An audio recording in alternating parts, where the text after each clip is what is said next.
I followed the Lord through a very big mainstream church, school and everything, all the way through high school.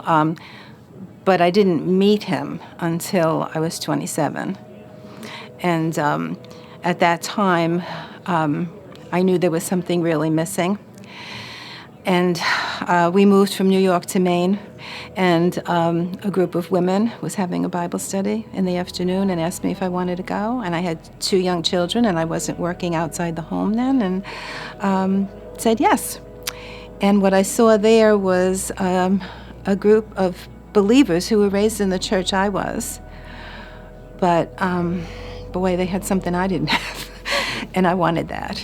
And through prayer and study and fellowship, I found that I was just enjoying being with Christians and around Christians.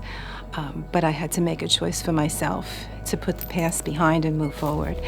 And that's when I did that. So I've been walking with Jesus. He's been carrying me, walking beside me through ups and downs, and it hasn't been a particularly difficult life. And I remember just being so joyful all the time and just so in love with him and able to tackle anything. And then I remember praying, what if I was faced with some of the things I see other people being faced with? Where would my faith be? And about 4 years ago, I found out. When Roger and I found out from our son that he was diagnosed with non-Hodgkin's lymphoma, with 2 kids and a beautiful wife and a fabulous life, so to speak, a believer. And that's where the rubber hit the road. And I've always known the value of church, but I never understood the power and what God had in mind when he instituted church and gave us each other. And so when we moved from Maine to Vermont 10 years ago, we started our walk here at Essex Alliance, and over the last 11 years have met people who have stood with us, and most recently, starting 4 years ago, stood so close that they were holding us up. And I just celebrate that. I just celebrate church. I celebrate this body here, the people all over the world who are worshiping round the clock. It's such a beautiful picture, round the clock. Somebody's worshiping all day. And I'm just very blessed to be part of this, and very grateful.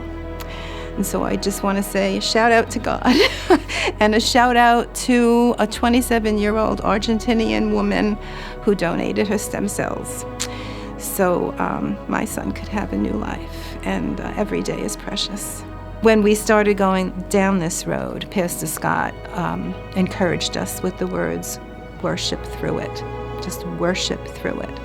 And boy, I've thought about that and done that many times, and I hope he knows those words meant something, and we lived by them through it.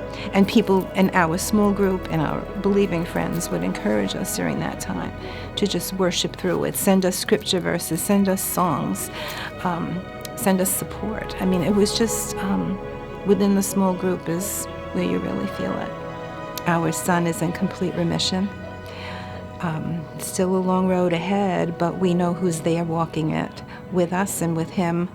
But I remember coming out and saying, boy, God had a good idea with church. It was a good idea, giving us each other just to lean on and stand together.